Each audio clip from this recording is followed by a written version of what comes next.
Good morning and welcome to Ganesh shot. Ganesh shot में आप सबका स्वागत है. I hope you're having a nice Sunday morning. And we're going to talk of the emerging Pakistan. Like, Vasu says, is it emerging or dying Pakistan? That's not the issue. What's the Pakistan which is going to emerge post Sindhu? And we have to understand that because there's a euphoria in Pakistan of victory. And you can see the victory in this slide of mine. This is the kind of victory which Pakistan is gloating all about, but we'll get to that. But first and foremost, let me talk of a bit about what the CDS said yesterday in Singapore. He said it to Bloomberg and Reuters, and it has caught everyone's attention. What did he say? He said, "Yeah, we've lost one odd aircraft was down, but we realized what are the problems, and next day we were up, and all were on up. That's it. So maximum probably would have lost one odd aircraft. That's okay in a war. That's part of the thing. And then you have to see the full video of what he said. And he said how we went and decimated Pakistan. And that's the interesting thing, which I want to dwell on. Just think, just think for the sake of thinking. You have taken out 9 terrorist camps, known terrorist camps. You have hit numerous military installations and taken out complete air defense of Pakistan, including the Chinese and the you know uh, Turkish defenses. You didn't allow him entry on this side at all. You intercepted his missile systems. You intercepted his rockets. He wanted to hit wherever he wanted, he couldn't. And then you destroyed 11 of his air bases. And probably you shook up his nuclear establishment. Probably. I mean, one doesn't know, but I don't want to talk of it, but then you shook it up. And at the end of the day, you say Pakistan is victorious because they downed one aircraft, which probably was up the next day. If you go literally by what the CDS has said, or one or two aircraft, and he said everyone is up, no pilots lost, nothing. So what are we talking of? Just what are we talking of? Right? And what he says is problem is not what the CDS said. It was body language and lack of confidence. That's where our communication is not coming as confident and. I don't think so. I think you should see the entire clip. I've interacted with the CDS. I know him. He's way junior to me, but I know him. He's a calm, cool, collected person. He's not like me, talking big and laughing and mustache and all that. He's a different kind of a person. So many times we feel that a person who doesn't uh, you know express himself loudly and ferociously with big mustaches is doesn't have confidence. No, he's got that quite confidence. I've known him for long. So don't mistake that. And Bloomberg has cut that thing off, did a bit of snipping and chopping and put it up. So I think one should see the larger picture, not that 2-minute clip, right? But then look at this also, further. Let me take it further. Did Pakistan win the 71 war because it sank Kukri? We lost Kukri, one destroyer. Did it mean that we lost the war? Okay.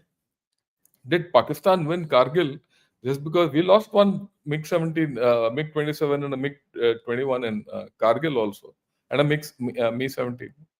Did we lose Kargil because of that? Okay. Did Pakistan win Op Sindoor just because it downed one Indian aircraft? So all this is nonsense. I think we need to start looking at the bigger picture. And that is what I'm interested in. I'm interested in the bigger picture. So we should look beyond what's happened in Op Sindoor. Op Sindoor has given you a framework of what we have to do. This thing. There's a lot of action, lot of equations have changed. There's a new normal. What is this new normal? And that is what we need to understand. This new normal is not between India and Pakistan. This new normal is for India with Pakistan, with China, with USA, with Russia, with the Middle East and the world. And you have to see this, whatever has happened in Op Sindhu, in the larger perspective of our economic development and all that. And we have to see Op Sindhu in the perspective with Pakistan also, in the perspective of the multi-domain war which we have unleashed on Pakistan. It's just not this. In any case, this is a no-brainer that they got whacked. Right? Let's get to that thing. Pakistan says we are ready. Ready for what? I mean, this is it. This is some of the headlines which comes in Dawn a few days back. And if you open Dawn, this is the thing which is coming. We are ready for what? Collapse? Military rule? God knows what. And as per this Form 47 PM, Shahbaz Sharif is called the Form 47 PM. Did you know that? I didn't know that. I didn't know this till today morning. Why? He didn't even win his own seat. This man has not won his own seat. And he says Pakistan is flying high, militarily and economically. Well, this is all the first flush. Look, I'll talk about this, why they deem it as a victory a little later. You have to understand the psychology behind it. Okay? So, you have to understand what's coming out of Pakistan in the framework. That is why today I'm doing this, because I felt we need to do things, and we have to walk across and see what they're talking, what their intelligentsia is talking. We'll get to that. In the meanwhile, this comes out in Reddit. China is trying hard to hide the failure of its technology in the recent India-Pakistan war. Now, Reddit, I don't know. I'm not too familiar with Reddit. But I think a lot of discussion issues come up in Reddit. This is what is coming. This is the thing which is trending in Reddit. So one has to be very clear as to what we are talking of overall. Are we talking of just that or more? And in Pakistan also, look at this. This is their cartoon today in Dawn. There's a heat wave on, and the heat wave is no more about Op Sindoor and all that. It's physical. You look at it in the multi-domain scenario which I've said, right? A lot of things are happening. You have to start looking at Pakistan beyond this mirror, beyond this glass of Op Sindoor. You have to look through Op Sindoor, but beyond that. So that is why I said, like I always do, I analyze the enemy first. And Pakistan is our enemy because that Prime Minister, Form 47 Prime Minister, has said Dushman about India. So Pakistan is our enemy. Now let's look at what that enemy is thinking. Unless we know what that fellow is thinking, we will not be able to handle him next. And that is the thing. Look, this is the Indian obsession. This is a slide which I showed to all of you nearly 1 year back. 1 year back. And probably this is ageless. But I'm repeating it again today. What does it say? See what it says. That's important. Struggle with India is existential. So this victory of theirs is an existential victory. It is a victory of their existence. It is not defeating India. Please understand that they've escaped to live another day. That's the way they feel. Not winning repeatedly is not same as losing. They feel they have not lost, so it doesn't matter whether they win or not. Please understand what they take. They prefer to take a calculated risk and lose than do nothing. They can't. Because if that happens, Mr. Field Marshal will go home. He'll go with this Form 47 which he gave to the Prime Minister. It's not worth presiding over a state which gives concessions to India. No one in Pakistan who's in power can give any leeway to India that India has won. So the narrative has to be that Pakistan has won. That is why this cartoon, they've won always. So you're looking at a psychology. I have always said, look at the Pakistani psychology because you have to defeat that psychology. Okay. And victory is the ability to continue fighting. That is what their victory is, that they can fight. This is what you have to understand. Why they're calling it a victory? Because they can fight another day. Okay. Now, what is the macro view? The macro view in Pakistan as of today is that Pakistan has secured a victory. Like I said, victory is the ability to continue fighting for another day. Second thing, the nation has solidified around the army. This is something which I predicted. With every defeat, the army gets stronger. Okay. If I have a problem with Op Sindoor, the military part of it, is this. We might have defeated the Pakistan army and hammered them, hammered their 11 airfields, all that. But the Pakistani nation has solidified around the army. We should not ever forget this. But having said this, let me also tell you, today morning, and I was going for a walk, I was listening to Mohit Pirzada. Mohit Pirzada is a Pakistani who's living in Washington. I think he's a supporter of Imran Khan, or either in Washington or New York. He's reported from there. Well, being a Pakistani, his bias will be towards Pakistan. That's not an issue. But certain things which he told stood out, and he's heard widely. Now, what he says is that, look, the armed janta on the ground know panic. They've experienced panic. The government and this Form 47 Prime Minister can say what he wants. This Field Marshal can say what he wants. But the fact is that the man on the ground feels he's seen bombs falling around him. Now, that Rawalpindi cricket stadium being hit is something devastating for the armed janta. What did we do? Those pictures are now all over the world. There's not a single cricket stadium which is broken in Delhi. And all those Photoshop things and all have come unraveled. No one believes them. So there is a discontent in Pakistan which is today latent. It will come out. It's a matter of time. Okay. So that is there. And then there are people who are questioning, how did you make this fellow in 4 days as field marshal? What has he done? What has he done that you made a field marshal out of it? They're questioning. And then there is saying, why only the army? Why not the Air Force? The army did nothing. It's only the Air Force. If someone should have got, it's only the Air Force. Air Force has got one lollipop, weak lollipop, उसको एक extension दे दिया और ये field marshal बन गए. बाकियों को क्या होगा? So there are rumblings within. Just wait. This will come up. Every war, every war and a revolution has its repercussions. And those repercussions are yet to come in Pakistan.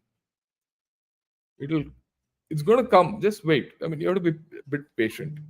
Now, Pakistan is happy that India-Pakistan hyphenation is back. And to a certain extent, it is, especially with USA. So we have to see how to break this back.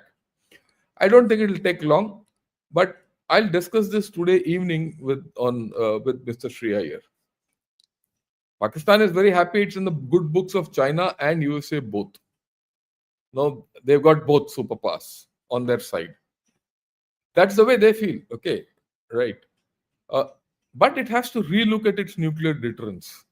And that is a very important article which I read. That's the crux of what I'm going to speak today. Okay.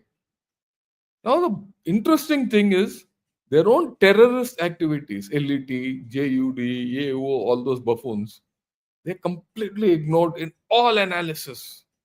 Even the best of their people who I felt all were a good op-ed writers and who have been writing against terrorism and all these fellows, LET and JUD and all, and their existence, which will be a danger for Pakistan. They've been writing earlier, but now they have not written a single word about them. People in Pakistan have not asked, why did this start? Why did this start? They have not spoken about it at all. This is a case of collective national amnesia. Now, of course, Pakistan feels it's back in the game. It's once more in the thing. it's in a bubble, and that bubble will burst. Okay, but having looked, what's the thinking? We need to look at this bubble, because this bubble is dangerous. It's toxic. So this toxic thing, we will have to unravel. We'll have to see what's there in this toxic bubble. They feel India agreed to the ceasefire after securing a calculated victory. Stronger India has been denied the military edge and diplomatic narrative. Pakistan has demonstrated not just parity but deterrent capability that undermined India's claim of military primacy. So I don't know how they deterred. I mean, these are things which you're thinking. How do you deter how do you deter a force which has, hit you all over the countryside? In 3 days, you did 3 different operations and hit everyone in Pakistan and everywhere in Pakistan. What is the deterrent? And then they feel that they have successfully re-established deterrence, stability, and balance in the region. What balance have they established? Now, okay, now things are coming out. See, the professionals know what has happened, and this narrative will die down. The professionals will take over, and then we'll see. Of course, professional narratives which come out of the Western press is a different thing, and I'll talk of it later. I mean, we have to understand that, because they're worried about this emerging India, but that I'll talk later. Okay, then he says successfully buried the concept of limited war under a nuclear environment. It cannot happen. But that's what exactly opposite has happened. It is a limited war which has happened. If you think it is just you don't have these days, no one declares a war. Even that Russia-Ukraine war is never not declared. It's special military operations. Now, see this. He says United States intervened out of alarm since India's Air Force faced serious attrition and the risk of deeper military degradation. That is why United States, to save India, has called for this ceasefire. Can you think of such delusion? And these are in mainstream papers, mainstream analysis. Okay. And the agreement is not about just ceasing hostilities, but the fact that Marco Rubio said we will do, mediation and talks at a neutral venue means Pakistan has achieved its strategic demand, long-standing demand. And then G7 has been restrained, and they didn't put any blame on Pakistan. And they spoke of de-escalation, dialogue, and all that. And that all this is a diplomatic win for Islamabad. And then India's narrative that it was the aggrieved party reacting to terrorism failed to gain traction. They're very happy. But now that effect is being completely degraded by all our teams which are going all over and speaking. And all our our political teams, our cross-political teams from various political parties who have gone to countries all over the world in a very targeted manner. I mean, there is logic to this. Okay. And it says it overassessed and miscalculated its newfound relevance while eyeing to become a counterweight to China. And they're talking about USA. Again, I'll talk of this because there is a lot of depth in, I wouldn't say deep, this is a deep issue. Evening, I'm going to talk of this emerging India-US relationship and our changing equations and why USA is doing what it is with Pakistan. We have to understand this. And this is something which, to a certain extent, I think we have not thought it through. We have not thought it through when we went in for Op Sindhu. But having said that, let's get ahead. Pakistan's spectacular success in air warfare is largely the result of strategic alliance with China. So China is being accredited. China-Pakistan naval axis is visible. These are their own thinking. And this is something which we have to take note of. The Northern Arabian Sea. Look, the naval thing didn't happen. The naval engagements didn't happen. But will this spur greater naval presence of China and Gwadar and all that? We'll have to think through this. It's not a thing which we can take lightly. So we have to do a focused thinking of India and its changing equations, which I'm going to do today evening. A focused thinking of what China is. You have to assess China. That's the linchpin. Okay. And then we have to see where China-Pakistan relationship is going. And please understand, today's 1st June. This whole thing started only 20 days back. There's going to be more. And we have to go the full distance. I'm interested in doing the long distance. Don't expect small things from me, please. Okay. Then Pakistan and China share security, military, and financial concerns, right? Advancing and reinforcing conventional and strategic relations with China is an essential component of Pakistan's foreign and national security policies. You see, the thing which has come out is in Pakistan is now they consider that China is their bigger helper than USA. Their bias towards China is far more than it is with USA. Right? They have no place to go actually. There's a thing which we have to understand in this. USA will not give them high-tech weapons. No one in the West will give them high-tech weapons. It's only China. How far will China give? Now there will be a thing, oh, they've been given 1 billion for IMF and 40 billion from the World Bank from 26 to 35 and all that. We'll see how it goes. There's a balancing which the West is doing with Pakistan because Chinese influence there will otherwise go beyond a point. Unacceptability. So you have to look all these issues three-dimensionally, 360 degrees, which I'll do. Be rest assured, I'll do either as part of my own analysis or others will do it. Don't worry. Okay. Then the COAS, Field Marshal G, went and addressed at Quetta. Now, for some reason, I wouldn't say some reason, for a very valid reason, this Field Marshal and this chap are going and, this Form 47 PM, Shabash, are doing addresses. They have done 2 back-to-back addresses at Quetta Staff College. Why? They are addressing from Balochistan. That's the thing. But they're doing it from the safety of Pakistan, of Quetta. They're not got out of Quetta. Balochistan is in a piss poor shape. The Baloch Liberation Army has captured a town called Surab. I'll talk of BLA, what's happening in a different podcast. But now, what has the chief gone and told Staff College people at Quetta? You need to know why they're going to Staff College. They're conditioning the future of the Pakistan army. And there are a lot of people from all over the world who go and do Staff College in Pakistan. So those chaps are also being conditioned to understand the Pakistani line of thought. One shouldn't, while Pakistan is what it is, one shouldn't forget that Pakistan has its own weight, right? So that they're exploiting. So what is he said? He says need for a peaceful resolution of the Kashmir dispute.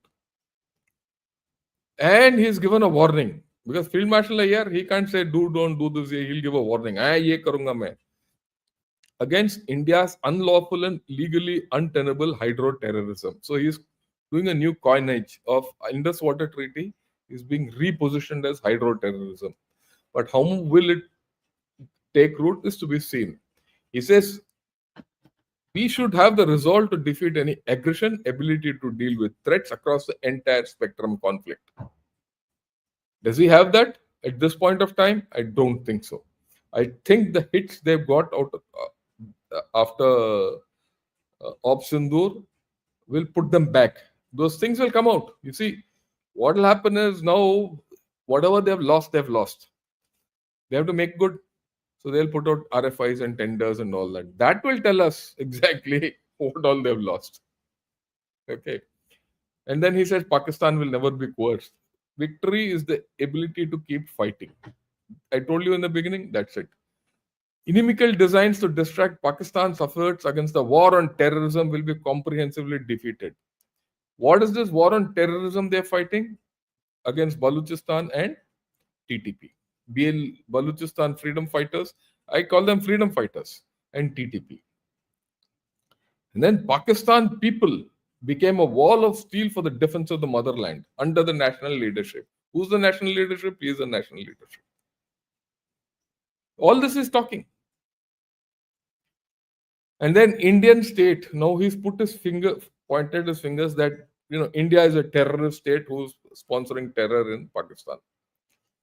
So if he says that let's sponsor terror in Pakistan. Why should I bother? And I will tell everyone, I'll do humanitarian ops. You don't have to say terror. Let's do humanitarian operations. That is what USA is doing, no humanitarian corridor. So let's also do humanitarian operations in Afghanistan and all that. And then reinvigorating counter-terrorism drive and express confidence that nations fight against terrorism will be driven to logical conclusion. This is nonsense. In Afghanistan is going to be an important player in this whole story. There's a trilateral meeting between Afghanistan, Pakistan, and China's foreign ministers in Beijing earlier in this month. Pakistan has roped in Wangi, or rather China. What is called, he says, oppose all forms of terrorism, jointly combat terrorist forces of concern to each side. Why? Pakistan has run to China to coerce Afghanistan to put pressure on TTP. Because every day during this Op Sindhu, they were losing people to TTP. Even now, even day before yesterday, I think they lost an officer, right, with about 12 people ambushed. That is being suppressed. And Pakistan has now elevated its diplomatic relations with Afghanistan to an ambassador level. Will something work or come out of it? We'll see. We've analyzed. Yesterday, we did a show with Klaus, which I put it out here, where General KJ Singh and Ambassador Sajan Har spoke of Afghanistan angles and all that. So we'll have to see this, how to handle it. Okay. And I'll come to a little. This is an important thing. This is an important analysis on nuclear deterrence. He says, after 27 years after Chagai, nuclear shadows and doctrinal dilemma. This doctrinal dilemma is being faced by Pakistan. He says, this questions, has our nuclear deterrence worked? If it has not worked, what do we do ahead? Let me put the cart before the horse. What he says in this, it's a very detailed analysis. Our nuclear deterrence has not worked. That's what he says. But we have no choice. That's the second thing. So you have to up the ante. Third. So we will see how it comes out. Okay. Very important, this. He says Pakistan's conventional capabilities deterred India from provoking an even larger conflict by imposing heavy costs on India. That's a presumption. That's a start point, right? Conventional capabilities didn't stop India because we expanded the conflict, escalated the conflict in a very calculated manner after day one. When Pakistan retaliated militarily, we took day 2, day 3, we did what we had to do. So then, right. It thwarted India's efforts to seek peace for conventional war, to seek space for conventional war under the nuclear war overhang. That's what he feels in this analysis. So the first two things of this analysis is flawed. Okay. We got the space we wanted for conventional war. We didn't go, we were not subconventional, nor were we strategic. India operated in the conventional space. Okay. Now here he starts admitting operations designed to stay below the nuclear threshold, shrinking space in which deterrence operates. Time has come to rethink and update our understanding of deterrence. India has carried out operations below the nuclear threshold, and he says the space in which deterrence can operate has shrunk. So he has to rethink their understanding of deterrence. Though he examines, I mean, in a manner without balance, it comes out in this. And then he comes out with a new thing. He says Pakistan armed forces will follow a quid pro quo plus policy with regards to India. And he says downing of 5 aircraft, multiple aircraft, Rafale, Mirage, MiG-30 jets in the span of less than 1 hour, employing stand-off weapons and air defense weapons, is a signal to its resolve. So Pakistan has a habit of going pro quid quo and more. This is not new. They've done it always. They either first off the block, they're proactive like they were earlier, or they will come back heavily at you for any action. And they'll be indiscriminate about it. That is a historic thing. And this man is reinforcing it. But he's justifying with the downing of 5, 6 aircraft, which never happened. Okay. We are very clear what the CDS has said. Then he says, deterrence, while not broken, was undeniably shaken. So now the admissions coming out get, भाई हमारे पास nuclear weapon तो है, उसके साथ हम कर क्या सकते हैं? We are not able to do anything. उसके साथ रख के आप क्या करोगे? अचार डालोगे? So that's the point. Okay. India's willingness to act and expand geographic scope of its strikes points to a gap in Pakistan's ability to deter India's reckless behavior due to emergence of newer technologies. So newer technologies, if you invest into them, will open this gap up. That's what we have shown. You have better technology, you employ better technology. I mean, I get back to one thing. Better technology is not the latest technology. The better technology is the technology which wins you a war. The technology which you can apply on ground and expand the scope of war. Pakistan's shield is holding, though it may be fraying at the edges. This is a literal admission that their deterrence, nuclear deterrence, has failed. This is being quoted by many people. And we have to understand what make it fail. It's not political resolve. One is political resolve, yeah. Second is the way we went about doing our operations. And third, technology opened it up. Our ability to put on technology. And the way we went about doing our non-contact thing, threatening things on ground. The ground threat came in LOC when we hammered them. Understand the nuances, and then you know how they've been hit. You look beyond this. Then he says now India believes it can operate in the gray zone. So they are now very well mentally prepared that we are going to go into the gray zone. Below nuclear threshold, using limited, precise force to impose costs without triggering an all-out war. They're worried. Wait, देखो, ये narrative तो ठीक है यार, छोड़ो. Narratives can keep going on. What CD has said, what that asshole said, it doesn't matter me much. But what I'm interested in is this hard thinking. Hardcore thinking is what we should be doing. And they're saying, he says India will use this precise force to impose costs without triggering an all-out war. Surgical strikes. So we will do what is surgical to us, or what we deem to be surgical.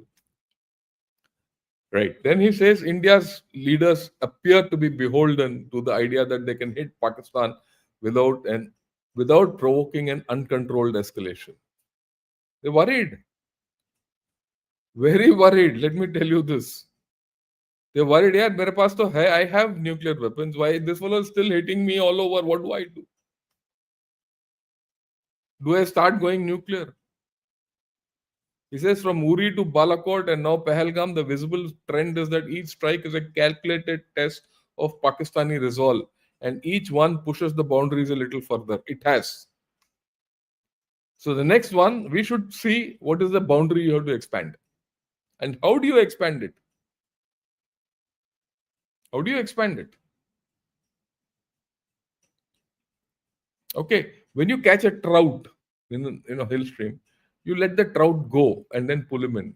Let him go, pull him in. Let him go, pull him in. That's what we have to do with Pakistan.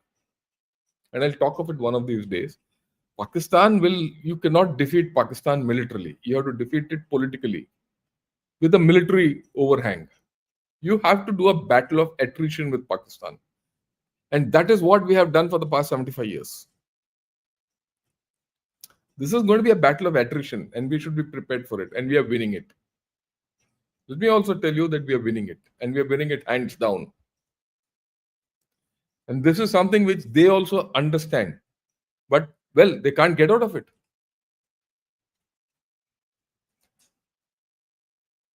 Okay. All this is there. You guys, at your own time, you want to read it. I have no problem. But I'll highlight. He says 3 incidents in 9 years show Pakistanis plus isn't scaring India enough. You can have a pro quid quo policy. But he's now saying, look, we've done all this, but it's not scaring India. India is not bothered. They're doing what they want to do. So Pakistan faces a stark choice. Continue pursuing a doctrine that punishes India. So how do they punish India? After the incident, or forgo one that stops India cold, or forge one that stops India cold. So what is this new doctrine which they're going to have, which they're going to forge, which will not allow us to think, to look at Pakistan? What is that? They have a stark choice. I agree with you. I agree with him. Because their alliance with China has not worked. They have become a battleground state. That's the most important thing which is going to affect Pakistan now. USA has now leapt into the battleground. And they want to put China's influence down. Look, you have to understand how much was China's commitment into Pakistan? $60 billion, isn't it? Through CPEC. Actually, they did only 20 odd billion in over 10, 12 years. And they have not got anything great out of it. Now the World Bank says we'll put $40 billion into Pakistan. That $40 billion will go back to World Bank. Let me tell you, or America. It will not, and the Pakistani generals will become rich. But as a result of which, it will clear the pitch for China. So Pakistan will be caught between the two. That gives you space.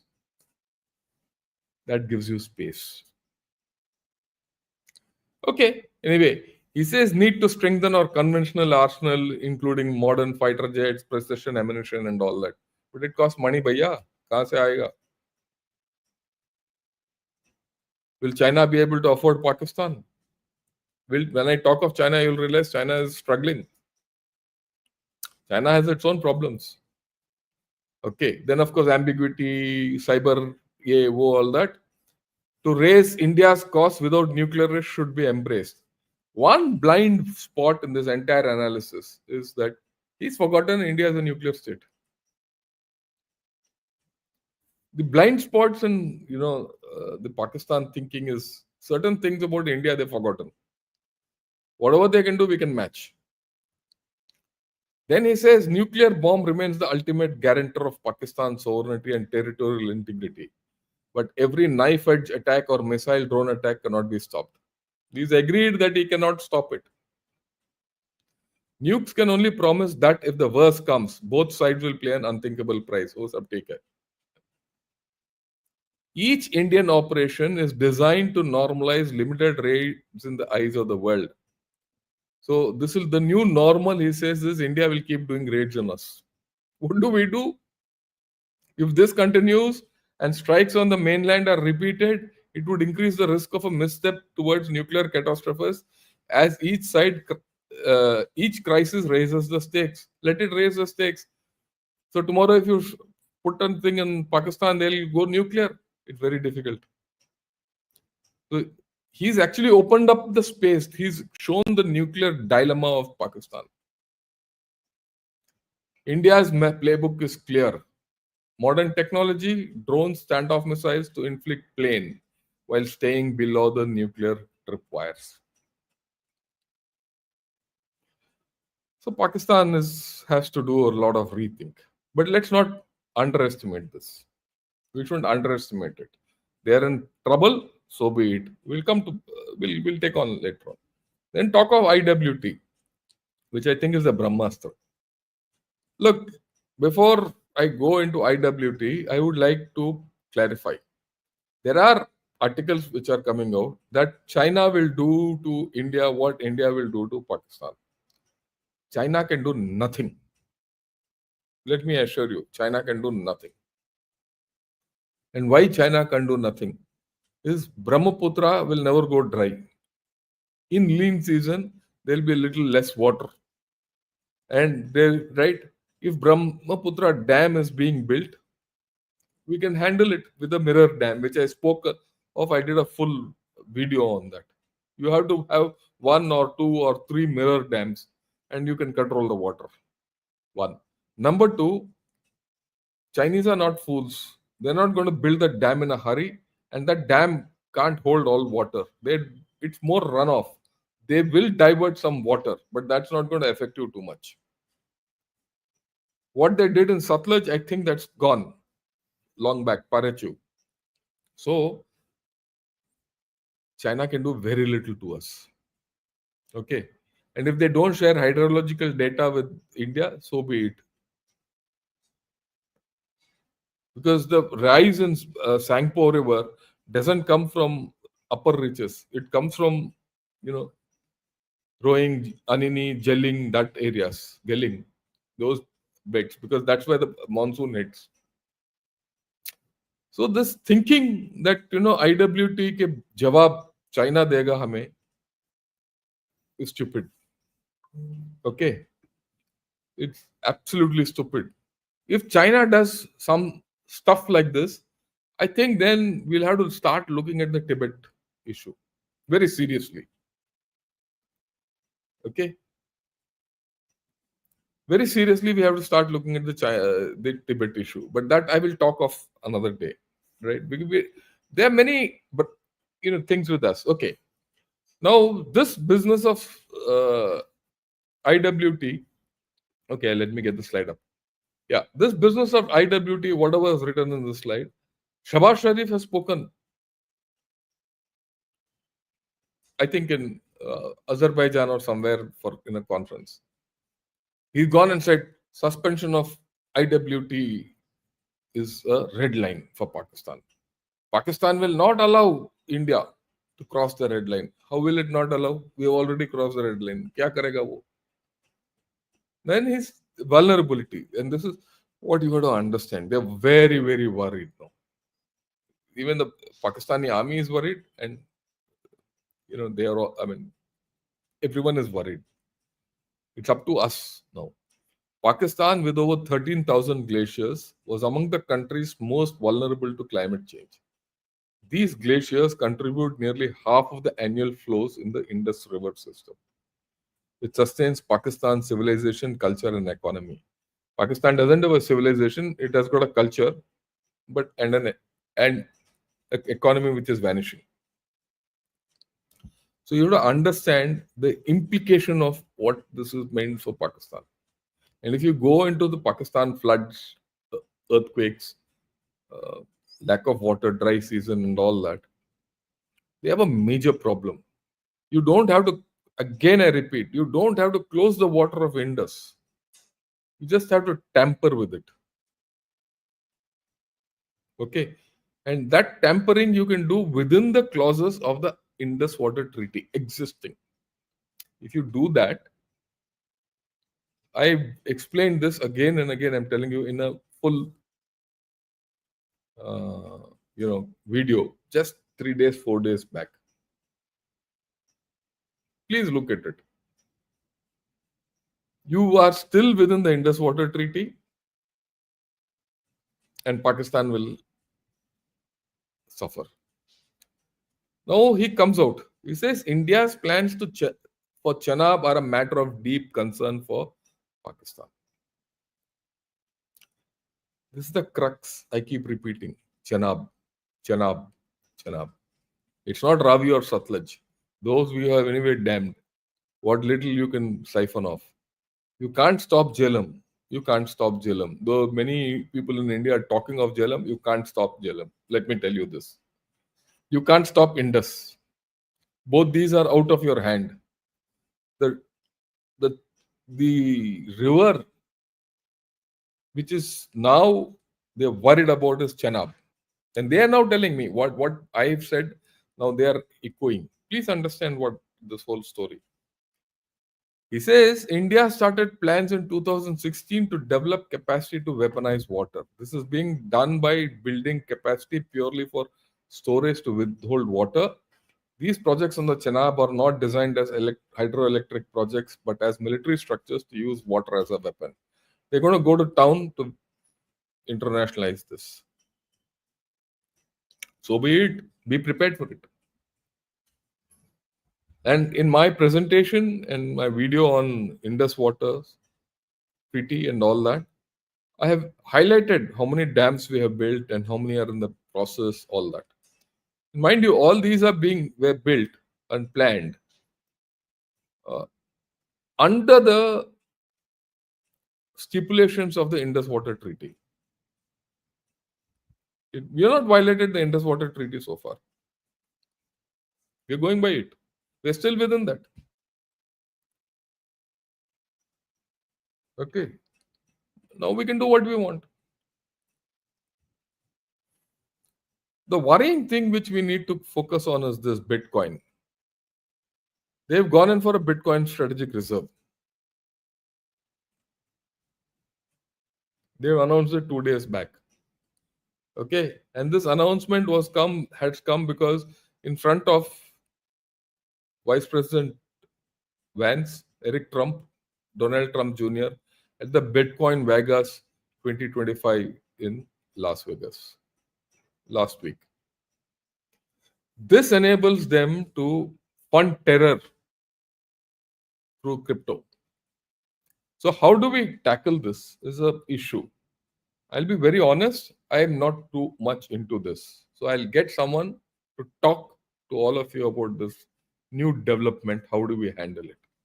The worrying thing is the vice president was sitting there when this fellow did this. I keep saying the center of power is the army, and the center of governance in Pakistan is the state. The wars have destroyed the state. Including this, it will destroy the state, but it has strengthened the army. This is the dichotomy which we have to face. The center of power has never been destroyed. It is only destroyed or it only shaken up.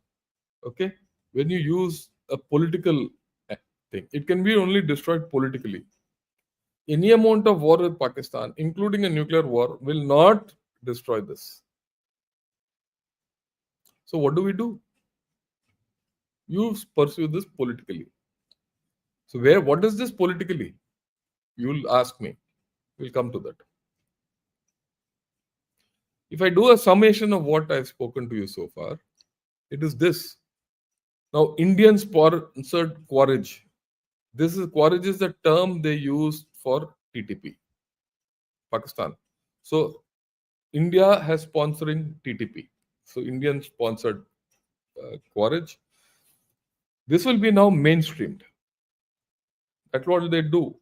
And they will be conflating this with the Baluch problem. They already started doing that. And Baluch problem is being termed as Fitna ul Hindustan. So this is something which we have to handle. Should we go in for deniability? I don't think so. Should we go in for humanitarian assistance? I think so. It's trying to take the humanitarian approach. Musharraf used to say, we are helping the Kashmiris out. We are giving them moral support and political support. Let's give both these people that. Time to start this. Pro quid quo plus will be their operating principle. Next war, next conflict, next round, whenever it happens, you have to understand this. Enhanced collusivity with China, while it seeks indulgence with the West, will be a feature going forward. Let's not have doubts about this. Also, the West will be complicit in Pakistan's delinquent behavior. You've seen this now. It's not going to change. The West, for its own reason, does not want India to become another China out of their grasp. So they want to keep us in check. We have to break this thinking. And I'll talk of it in the evening. This is why I said India is changing equations. You have to do an honest assessment of what we are. The West is not your friend. Whatever equation you have with the West is tactical in nature. And there's a new battleground emerging. Pakistan is a battleground between China and America. I'll talk of this some other day. We must look out for new forms of terrorism, grey zone operations, and hybrid operations from Pakistan.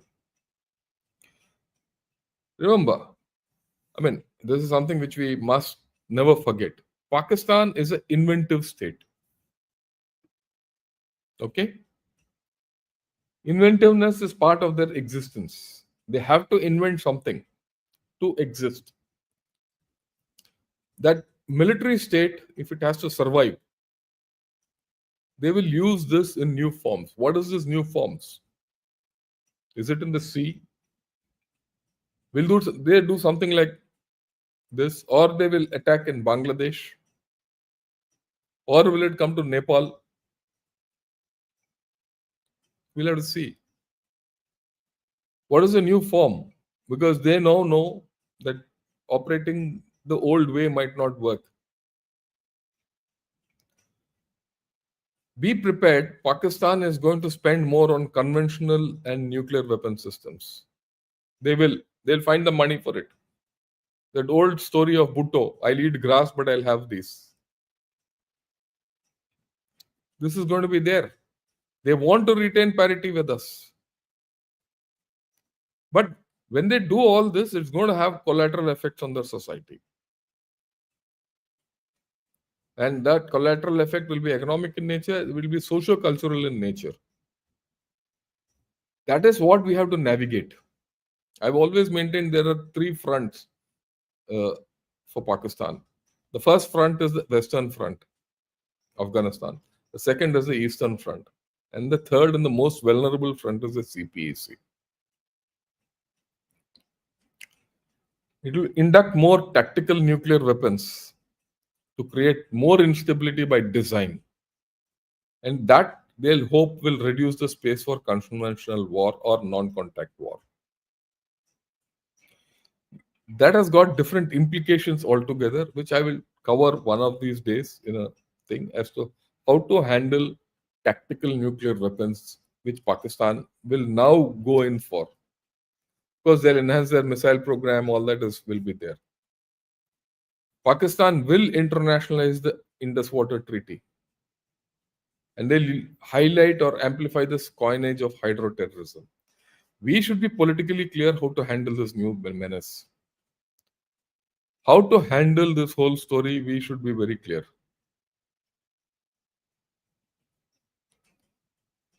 How to ensure that we handle the Indus Water Treaty the way we want will be the acid test of our diplomacy going forth.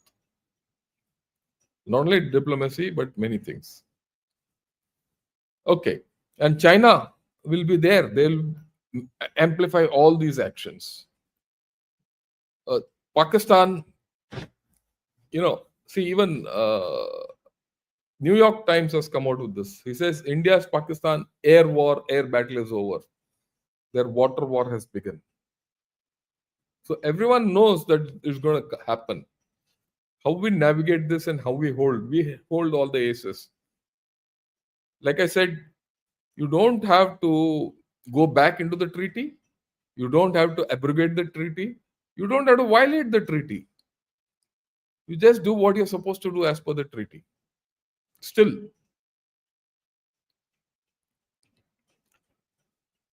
so the four terminal weaknesses which Pakistan has, because look, this is a multi-domain war. Op Sindoor is not over. The military part of it is subdued, gone to the backstage. Now you have to look at the economy, target it. There is still a lot of things which you can do. IWT, Baluchistan, and TTP, and various other things, diplomacy, right? So this is all I thought. Let me explain to you and put things across.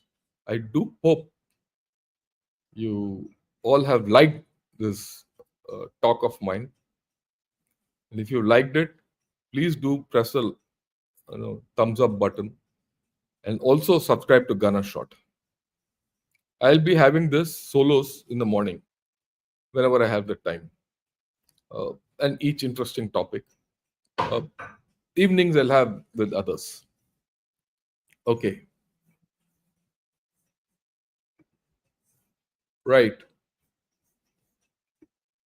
Thanks a lot, Jen Kamamu. Very happy with what you've done. So you read CAP's Air Power Studies article by Colonel Butt, which has revelations about Pakistan's bunker in Pindi and Murad. Appreciate your analysis. Look, I'll do it some other day. Right, I'll go and put it one other day. Thanks a lot, Narendra Rahane, and thanks a lot, Govind, for becoming members.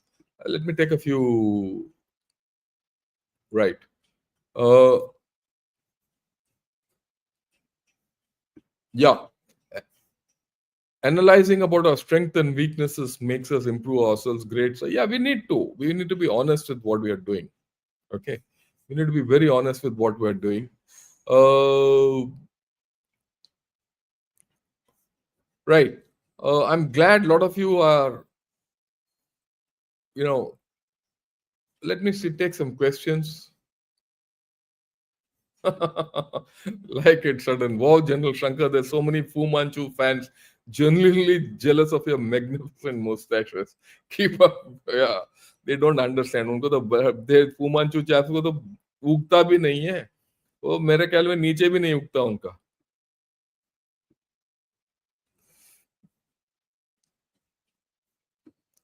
Every drop of credit and mileage will be sucked out by your PM and the BJP to the point they will end. Yeah, we'll see that. That we'll talk later. Okay. It will be foolish of Pak and West to blame Bharat for internal turmoil in Pakistan. If they do so, then in a convoluted manner, are they putting Bharat at par with USA? Would USA accept this? I don't think all this will happen. There's a devil within Pakistan, and that devil will consume Pakistan. And the biggest of that devil is water.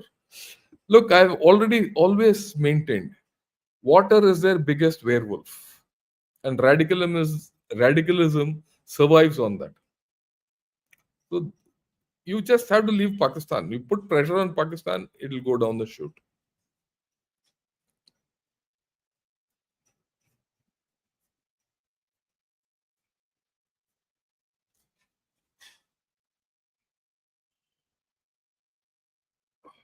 Sir, stop thinking Bitcoin as a terror tool. It's already a legitimate option to US dollar.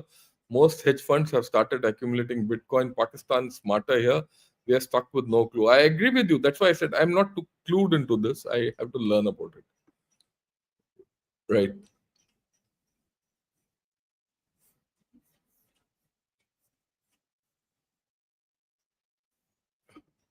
As you have mentioned, the IWT Brahmastra has physical and political limits, but still it is a Brahmastra now. It is. Don't worry. It has a lot of things. There's a lot of leeway let to go. Don't worry. Look, there's a lot of talk about what the Sridia spoke and didn't spoke. Let me tell you, what he spoke was very straight. He's let the gin out of the bottle. No more you can say, you can keep cursing him or not, it doesn't matter. He said one more aircraft has gone, end of it, but it has all gone back up. And like I said, you have to go through the whole thing. But now the focus will turn to what's happened to Pakistan. This narrative is over. It will go for another 3 days. Then what? Hardcore analysis like what I'm doing will come forward. Okay. So, good morning, sir. Wonderful analysis. Really disappointed in our netizens that the way they are blaming the CTS. We are so drunk on Paki propaganda. We can't. Yeah, I agree with you. I mean, you have to have a balanced idea as to what you have to do. I mean, we shouldn't unnecessarily.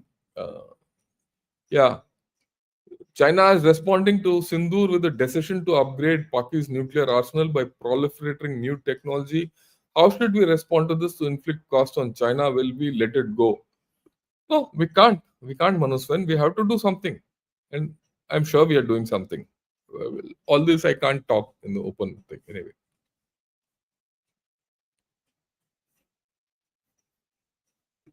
Yeah, what do you think of what Hexat said at Shangri-La Dialogues? He seems to have all sorts of expectations from India. Yeah, they have. That's the dichotomy and the double speak which is coming out of. Which is a good question actually, which is coming out of USA, and I'll talk of it in the evening because one establishment is speaking a different tone for Pakistan. Another part of the American establishment still seeks India to contain China. We have to have a very honest talk with USA. Where do we stand? Trump seems to be on one wicket, Hexet and Rubio on another wicket. So we'll have to see what it is. Yeah. How can we push the envelope in the naval sector while still staying below the red line? And that is surgical strikes on its oil tankers. You don't have to do surgical strikes on its oil tankers. You just have to go and position yourself there. And just tell them, look, there's going to be a war around.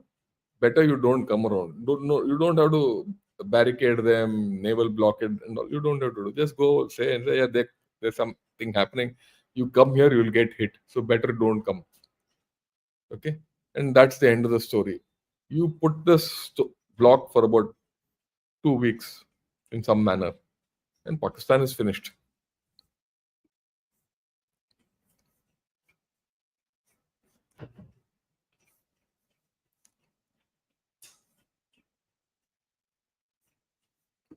I don't see great merit in analyzing a Paki article whose fundamental premise is based on falsehood.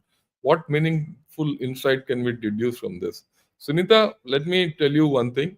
The biggest mistake you'll do is not reading what a fool writes. Because that's the way his mind functions. You have to understand how he thinks. This is not analyzing for the sake of what he's going to do and not do. This is to analyze. This is a psych game, mental game. And he will build his capabilities as per this. And you have to respond to his capabilities of this thing. Okay, in case you have a better thing, you do say. And war or geopolitics is a two-sided and a multi-sided game. You can't just be one-sided game, main karunga, jo karunga. That is the biggest foolishness we can do. So you have to look everything. And in war, the first thing you do is discuss the enemy, good, bad, or ugly. I hope I made you clear about it. If you not understood it, all the best.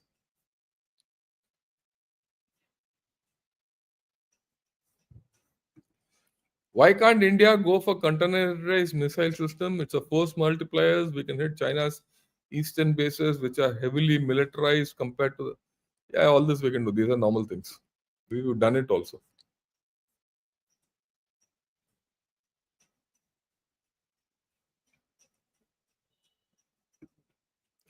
Yeah, while we are all in India and support our army, the most vocal person advocating war, Jaipur dialogues, ran away from India as hostile.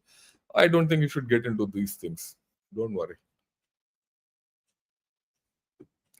Yeah, India should make a balance in defense procurement and infrastructure development nowadays. Our country is focused on infrastructure development, not in defense. I think so. You're right.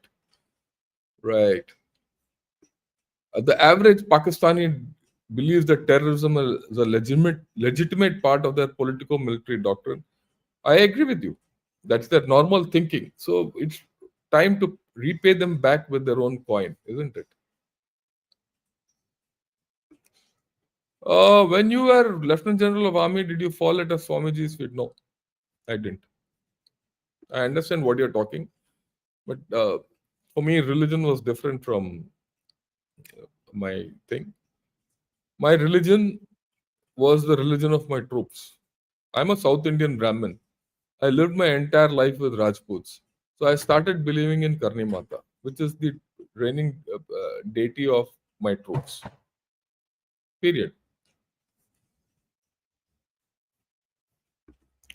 How would you devise an escalation denial strategy like deny Pakistan the use of the nuclear word? Technology. Today, the availability is technology. Ability to calibrate your non-contact warfare, your non-contact capabilities. Non-contact capabilities comes from drones, it comes from electronic warfare, it comes from uh, narratives, it comes from which we have to improve. I keep saying, if there was one failure in Ops Sindoor, it is our narrative ability or information operations were poor. I have no doubt about it, and I'll tell everyone. Right, we need to improve on that. Our strategic communication has to improve. Okay, and then hybrid war, gray zone, a lot of things. Yeah,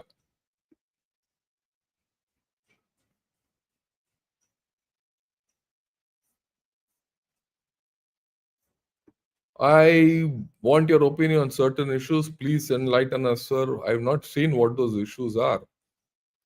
Uh,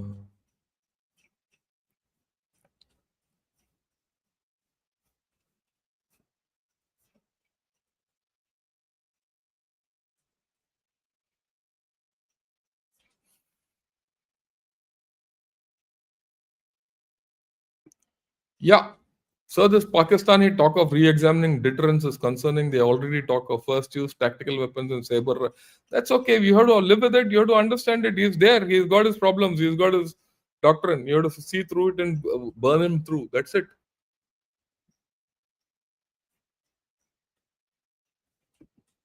Yeah, I write defense articles to one of the US website. In my article, I have discussed about the threat of unguided ballistic missiles to a carrier strike. Yeah, there's a problem. All these are normal things. Anyway, don't worry.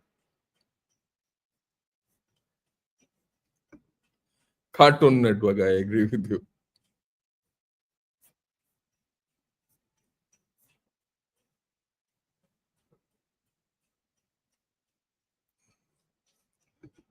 The leadership of Reddit is left supporters, and their platform is also left wing. It doesn't matter, but that thing came, that discussion happened. Whether it's left, right, I couldn't care a damn. It's come, no. That's why I just thought I'll show you. That's it. General Manekshaw became Field Marshal 2 years after 71 war. Karyappa became Field Marshal 3 decades after his retirement. In 4 days, Field Marshal nowhere. It happened. Yeah, that's okay. That's how Pakistan is. That's how Pakistan is. Mm. Jayan Subramaniam Iyer and Shweta also namaste. I know what kind of idiot wrote that article. I know what that's okay. That's part of the story. Yeah. Okay. I think I've covered most of the questions which have come up. We've crossed this thing. Uh, 1, 2, 3. Balochistan will be free. I also hope so. Wish you all the best. Uh, the media narrative has been hijacked by Western left-leaning cabal for too long. Some resistance and now an alternate gaze is emerging in the Bharatiya news space. Long road ahead. Yeah, that's okay. That's part of the story. Right. Not a problem. So, what is the risk of India being used as a prop by either USA or China in their mutual struggle? Zero. Zero. What can India do to convince world polity that a multipolar world is more stable and safe? We don't have to. They already know it. They're very clear about that.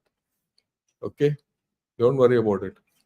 Uh, Rishabh Patel, thanks a lot, sir. How are they going to work 2GW power? It takes time, and after all, it's as large as powering up a large city like. See, Pakistan talks all nonsense, so don't get too worried about it. You have to track Pakistan. That's why I said you have to understand what he's writing and see the gaps and do what you have to do. Don't unnecessarily. One of the first things is don't react to Pakistan. Act. That's a thing. Yeah. Absolute truth prevails. I agree with you. Truth shall come out. Haha. It will. It does. So don't worry. I have full faith in it. Right. Uh,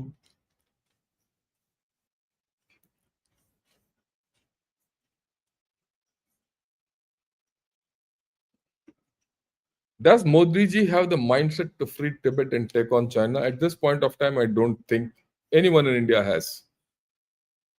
When I say anyone in India, in the political setup and in the military setup. But my view is it's going to change. So, what we'll do, Mahesh, we will examine this. We'll examine Tibet and how things are going to happen. I'll do it within this month. Within June, I'll do it. Okay. Right. Uh, I think we've done the whole story today. What all I have set out to talk of. Uh, Immediately after this, I'm going to do a discussion with Mr. John Helmer. Now, John Helmer is a naturalized Russian, right? And he writes a lot about Russia-Ukraine war. He's a good friend of mine. And we're going to talk of escalatory dynamics as we exercised in India, between India and Pakistan, and how we did it. And he feels Mr. Modi has done it better than most in the world. And the escalation control was with us in India, and we did it. And how Russia has not been able to do it. It's going to be an interesting discussion. I'm going to have it immediately after this. I'm going to record it and I'll upload that video maybe in the afternoon. Have a look at it. And in the evening, I'm going to talk with Ms. Sri Iyer on India and its changing equations. We need to change, and we're going to talk of it in the evening. Okay. Till then, thank you. Morning. Have a great Sunday, and things will go on. I'm not off Sindur. I'm still thinking of Sindur, right? Most of my videos will be on that score. Thank you. Morning and Jai Hind to all of you.